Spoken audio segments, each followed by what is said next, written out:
Hi అండి, welcome to my channel. AP ఉద్యోగులకి పెన్షనర్లకి pending బకాయిల జమకు సంబంధించి ఒక అప్డేట్ అయితే రావటం జరిగిందండి. ఇది ఒక గుడ్ న్యూస్గా అయితే చెప్పుకోవచ్చు. పూర్తి వివరాలన్నీ కూడా వీడియోలో తెలుసుకుందాం. మీరైతే వీడియోని ఎక్కడక్కడ స్కిప్ చేయకుండా ఎండ్ వరకు అయితే చూసేయండి. వీడియో నచ్చినట్లయితే తప్పకుండా లైక్ చేయండి, షేర్ చేయండి. ఇక ఏపీ ఉద్యోగ పెన్షనర్లకు సంబంధించి ఒక సూపర్ గుడ్ న్యూస్ అండి. ఏపీ ఉద్యోగులకి ప్రభుత్వం అయితే ఈ గుడ్ న్యూస్ అయితే చెప్పడం జరిగింది. ఉద్యోగులకు ఇచ్చినటువంటి హామీలన్నింటినీ కూడా నెరవేర్చేందుకు ప్రభుత్వం అయితే కసరత్తు అయితే ప్రారంభిస్తోందండి. ఈ నెలాఖరులో అన్ని ఉద్యోగ సంఘాలతో కూడా ముఖ్యమంత్రి చంద్రబాబు గారు అయితే సీఎం గారే స్వయంగా అయితే చర్చించనున్నారండి. ఈ మేరకు చంద్రబాబు నాయుడు అయితే భేటీ అయితే కానున్నారు. ఈ విషయాన్ని స్వయంగా ఏపీ ఎన్జిఓలే ప్రకటించడం అయితే జరిగిందండి. ఇది ఒక గుడ్ న్యూస్గా అయితే చెప్పుకోవచ్చు. ఇక సిపిఎస్ పోర్టల్ విత్డ్రా రిక్వెస్ట్ ఉద్యోగి ఎన్పిఎస్ లాగిన్ నుంచి వేసిన వెంటనే ట్రెజరీ ఆఫీస్ లాగిన్లో రిజెక్ట్ అయితే అవుతున్నాయి. ఉద్యోగులు గమనించాలి.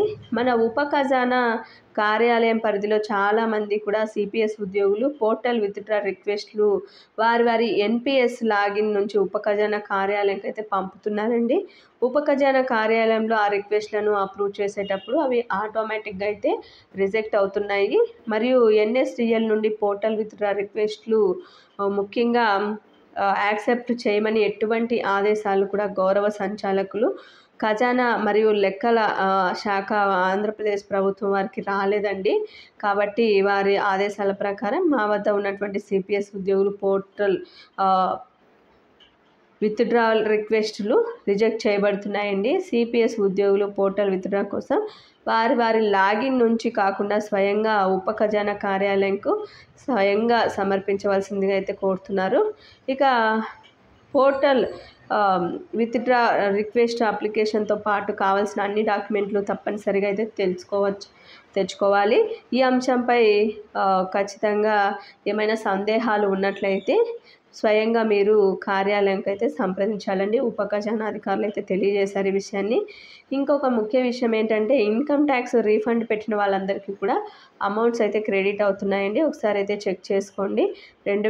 ఐటీఆర్ 2024-25 సంబంధించి కొన్ని స్పామ్ మెసేజ్లు కూడా వస్తున్నాయి, గమనించాలి. ఇక పెండింగ్ బకాయిలు వచ్చేసి సుమారుగా 18,000 కోట్లు అయితే ఉన్నాయండి. ఈహెచ్ఎస్ పోర్టల్ డిడిఓ లాగిన్ నందు మొబైల్ నెంబర్కి ఓటీపీకి రాకుండా కాంట్రాక్ట్ అడ్మిన్ అని వస్తున్నవారు ఈ లెటర్ని అయితే ఈహెచ్ఎస్ వారికి అయితే పంపవలసితే మీకు ప్రాబ్లం అనేది సాల్వ్ అవుతుందండి. ఇక ఏపీజేఎల్కి సంబంధించి యాన్యువల్ స్లిప్స్ 2024-25 ఫైనాన్షియల్ నందు 4 నెలల అమౌంట్ వారి ఖాతాలో అయితే జమ చేయడం జరిగిందండి. అది ఏప్రిల్, మే, జూన్, జూలైకి సంబంధించి అయితే జమ కావడం అయితే జరిగింది. ఇది ఉద్యోగులు అయితే గమనించాలి. ఇక అదేవిధంగా ముఖ్యంగా ఉద్యోగులకు సంబంధించి పెండింగ్ బకాయిలు అయితే ఉన్నాయండి. 18,000 కోట్ల వరకు కూడా ఈ యొక్క పెండింగ్ బకాయిలు అయితే ఉన్నాయి.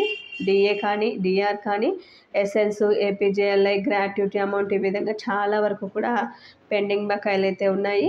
వీటికి సంబంధించి ఈ నెలాఖరులో ఉద్యోగ సంఘాలతో చంద్రబాబు గారే స్వయంగా చర్చించిన తర్వాత వీటిని ఏ విధంగా విడుదల చేయాలి అనే ఒక రీషెడ్యూల్ని అయితే రూపొందించడం జరుగుతుంది. కాబట్టి ఈ నెలలో చాలామంది అయితే అడుగుతున్నారు. ఈ నెలలో సెప్టెంబర్ నెల కదా, 2023 జూలై డిఆర్ఇయర్స్ అయితే మొదటి విడత ఈ నెలలో జమ అవుతుందా అని చెప్పి ఇప్పుడున్న ఆర్థిక పరిస్థితులు అయితే జమ కావనే చెప్పుకోవాలండి. వీటికి సంబంధించి ప్రభుత్వం అన్నింటినీ కూడా రీషెడ్యూల్ చేసి ఏ బకాయిలు ఎప్పుడు జమ చేయాలి అని చెప్పి ఒక షెడ్యూల్ అయితే రూపొందిస్తుంది. ఉద్యోగ సంఘాలతో చర్చించిన తర్వాతనే మనకి ఈ బకాయిలు అనేటివి జమ అవుతాయండి. ముఖ్యంగా డిఏ కానీ, డిఆర్ కానీ. ఇది ఇప్పటి వరకు ఉన్నటువంటి లేటెస్ట్ అప్డేట్. మీకు వీడియో నచ్చినట్లయితే తప్పకుండా లైక్ చేయండి, షేర్ చేయండి. Thank you for watching.